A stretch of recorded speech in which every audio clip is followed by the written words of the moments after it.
Hi, my name is Jesse Thistle. I'm a Trudeau Vanier Scholar PhD candidate from York University. And my presentation is about a poster that I did for the Graphic History Collective called When Canada Opened Fire on My Cookum, Marianne with a Gatling Gun.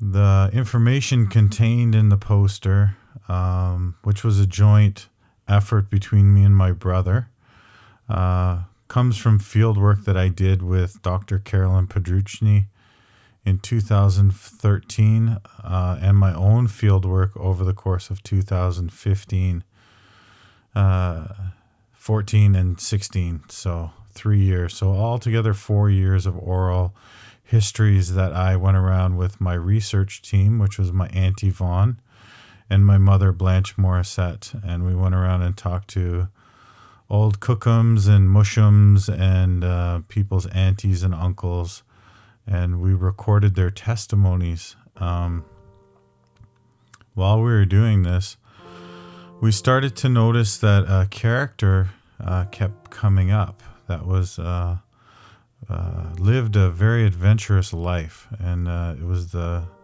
life story of my great-grandmother, Marianne Ledoux.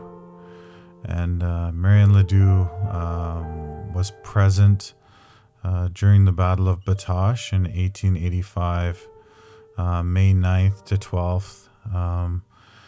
She was a cook for the Métis troops during the Northwest Resistance. She was close to Riel. There are some testimonies from elders that say that she was a cousin. Also, a Leader Post newspaper from 1960 mentions that she's a cousin of Riel. I cannot find the link myself, but I have to believe my elders when they tell me. And so each one of the elders that I spoke with, which was about 12, had different fragments of Marianne's testimony from that time when she was cooking with Riel right before the battle broke out.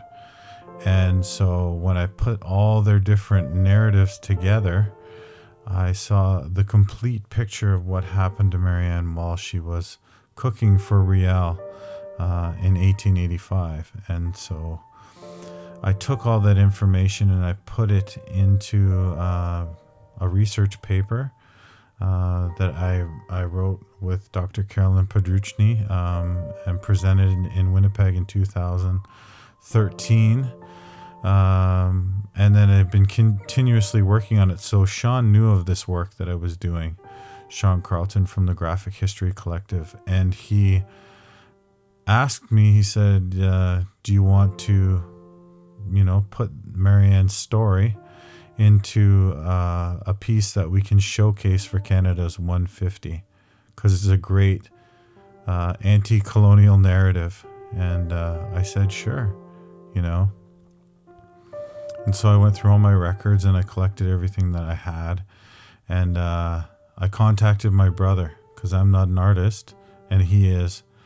And I asked Jerry, I said, well, would you like to help me make a poster about your great-grandmother as a way to kind of connect with your culture? Because we were dispossessed of our family when we were young. I was adopted out, and so was he at 3 and 4. 2 here in Toronto, my paternal grandparents. All these relatives I'm talking about are my maternal relatives on my mom's side, who's Métis Cree from Big River. And the road allowance is around Debden. So Jerry agreed, and we set forth to create this poster. I wrote a small essay talking about the geopolitical forces that happened to create the situation where General Middleton and the Northwest Mounted Police and the Canadian troops attacked Batoche on the day that Marianne was in the house with Riel cooking, and he grabbed her and threw her through the window and saved her life. Afterwards, she flew onto the ground, and when she was outside, she scurried into the bushes, and she was 16 at the time, so she took a bunch of kids, and among them was her 10-year-old future brother-in-law, Vital Morissette, and they fled on foot up to it's a hill up near Bellevue where they could see the troops attacking Batoche, and there she unloaded the kids, and from there her and Vital fled to Whitefish Lake, and Marianne's grandfather was Mistawasis, Chief Mistawasis. So Mistawasis's people found Marianne and sheltered her, and she lived for the rest of her life in hiding. She was always traumatized by the events of 1885. So that's the story of the poster. That's how we came together, me and Jerry, to create this poster. And it's been both healing for me and him to hear the stories of our elders and to work together on something so important. And we thank the graphic history people for helping us tell this story, because it's a counter narrative. You know, it's one of those stories that are kind of lost to the historiography of Canada. It's a social history, you know, it's of the people. It's also a story of a heroic 16-year-old girl. So it's a gendered history as well. And particularly of Indigenous women of the time, their stories are hard to articulate and hard to find in the archives. So the fact that it has persisted in the oral testimony of multiple people is kind of shows how resilient she was, and that she was there fighting alongside the men. And I think that needs to be told. Okay, we're at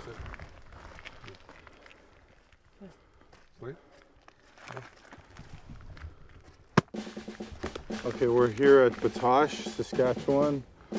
This is where the Métis fought for their sovereignty in 1885 after repeated government incursions on the northwest kind of forced them to fight for their land. And this is the steeple, or the church of Batoche. And this is the surrounding village here and over down closer to the Saskatchewan River there, where the Métis had settlements around here, and this is where they fought from. There's rifle pits all up on the top of the hill there, and they held their position from the top of the hill pointing downward towards General Middleton, who eventually took over the ridge and came and basically sacked Batoche with the Canadian troops in 1885. And my relatives, Marianne Ledoux, St. Pierre Arcan, Mary Spence, Mary Page, Montours, all of my mom's people, they all fought here.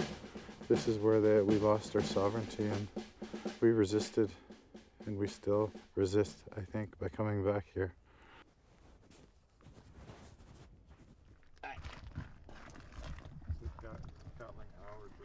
The Gatling gun would have come with Middleton and his troops in the columns that they had at the bottom of the hill as they were coming up. And they fired in upon the houses of the Métis with cannon and with Gatling gun. And according to oral history within my family, my grandmother was fired upon with the Gatling gun, and she narrowly escaped with her life. Like, what kinds of stories are you exchanging, or are you hearing? Like, are these the kinds of stories that you will incorporate into your work, or?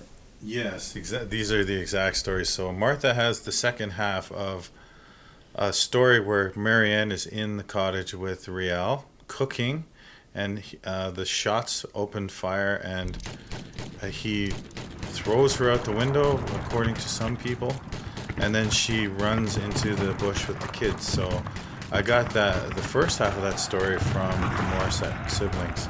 They all have a similar story. And then the second half I got from Martha, and we had put them together, and you can see a clear picture of Marianne's actions on the day of when those opening shots hit Batoche. So what do you know about that story? Yeah, that she had she was so frightened and didn't know what to do. And he's trying to save her, so he just pushed her out the window and she took the kids and ran.